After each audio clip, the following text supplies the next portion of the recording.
ebya Pretty Nicole tebinnagwa anti taata we avuddeyo n'alabula Abannayuganda bonna okwesonyiwa omwana we era ng'ono abagambye ekinaabatuukako temumunnenya wabula mweyambeyambe mubeere nga mwesonyiwa omwana we temumulimirira kumugobesa ku mulimu gw'afunye ogw'okukola ku TV. Era ono atukudaalidde n'agamba oba yasoma oba teyasoma omulimu yagwina. Mwabaasoma mugende mutembeeye obupale bw'abakyala, mutembeeye peti, mutembeeye emiyembe, mutunde omunaanaasi, mubeere abatambuza ebintu ku makubo, mulenge kasooli oba mufuuke abatembeeyi. Omukisa gwabadde gwa mwana we. Yenze Sheila Adita. Bw'oba subscribinze ku YouTube channel yaffe eno kigenda tukola bulungi nnyo. Subscribing okwate ne kade nga buli video yonna yonna gye nteekayo ekutuukako bulungi nnyo. Commenting nga tumanye endowooza yo ku butambi nga bwe buti. Ate era teweerabira ayagala okunkubirako ku Facebook kwendi, ku TikTok kwendi, ku Instagram kwendi, ku Snapchat kwendi, ku Thread kwendi ne ku Yugi 256 kwendi. Byonna nga nkozesa Sheila Adita page jangu obeere nga onneeyungako. Obutambi bunene bwe mukola mbukolera Bannayuganda nga ggwe nga nze era nga nsuubira nti bumanyumira. Bwe buba tebubanyumira mugenda kutusonyiwa era muli baddembe otubuulira ku ki kye mwagala tukyusemu mu butambi nga buneeno tusobole okuba nga tutuukagana n'omutindo. Wabula era nga naawe osobola otuwabula nga weeyambisa video zino ze mba ntaddeyo. Tuli ku nsonga za Pretty Nicole okuba nti yaweebwa omulimu ku TV. Era nga Abannayuganda bangi si basanyufu ku nsonga za Pretty Nicole okuba ng'akola ku TV.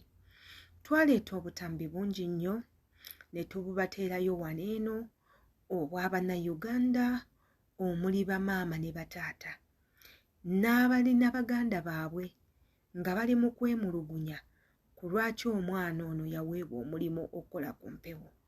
Ate nga waliyo abantu bangi nnyo abasomeredde ebintu bino naye nga bammiddwa omukisa okufuna emirimu gino eno.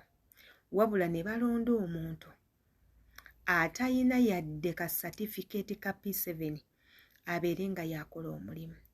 Bangi nnyo baavaayo ne bawolereza omwana ono, wabula bangi nnyo abaavaayo ne basambaga oba ne basambajja ebyo ebyokwewolereza era nga okwewolereza tebaakutwala era nga tebaagala kuwulira, baagala kimu omwana ono agobwe ku TV bateekewo omuntu omutuufu ayina okukolawo. Ate era abagezigezi ne babatangaza ne babagamba awo we muyina okumanyira eggwanga ettuufu mwe muli era mwe muyina okumanyira nti ennaku zino eno abantu bafa ku numbers wabula tebafa ku mpapula, nti ekyaweesesezza Nicole omulimu olw'ensonga mbw ali necessary today ayina abantu abamufolowinga era nga bo bannyini TV balowooza nti abo abantu abafolowinga Nicole asobola okubeeyambisa ne bajja ne beeyongera ku abo abalaba Baba TV. Era ng'ekyamuweesesezza Nicole omulimu ti olw'ensonga Nicole sereebu abantu bajja kujja mu bungi abaagala okulaba Nicole ng'ali ku ntebe oba ng'ali ku mitimbagano gya TV kwaweereza. Awo nno owa TV abaafunamu nti abo abantu bonna abaagala Nicole bajja bba bamulabira ku TV ye, abaagenda kuweza ba viewers abaviewinga channel ya TV era agenda kufuna ba likes abalikinga omukutu ogwo ogwa TV. Teekako ne YouTube abagiina n'emitimbagano mingi nnyo olw'ensonga Nicole akola ng'omuntu ali mu oba wakola ng'omuntu amaketinga abanga maketia wa TV eyo. Era ne babasaba ne babagamba mulekerawo okunyiiga, abamu ku mmwe muyina ebisiraani temugendako mu bajjajja, temunaabako ku ddagala, temwetambulirako. Kyova olaba embeera ebayinze, naye omwana omuto buli kikyakifunira ku sipiidi, katuddeyo emabega. Abantu nno ne bayambisaako kacyansi ne batandika okuleeta obutambi bw'ekiseegu obwalabikirwamu Nicole, ne bagamba mwagala baseegu, bakwata bifaananyi bya buseegu, bakwata butambi bwa kiseegu nga beesonseka engalo we bazijjayo we banuunaku, be mwagala okuba nga bakola ku TV be baginyumisa, ne mulekawo ffe. Ebintu bingi nnyo byayogereddwa era obwo obutambi bwe mugenda kuba nga mubusangayo era bwazzeemu okuba nga butambula.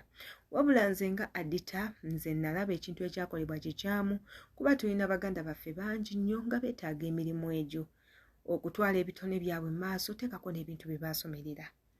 Naye bwe bakwata omulimu ne baguwa omuntu atalina kyamanyi, kiba kiraga nti eggwanga lyaffe likyali mabega, likyalifu era lijja lwawo okukula. Yenze Sheila Adita, tusange mu comment section. Embaagala nnyo.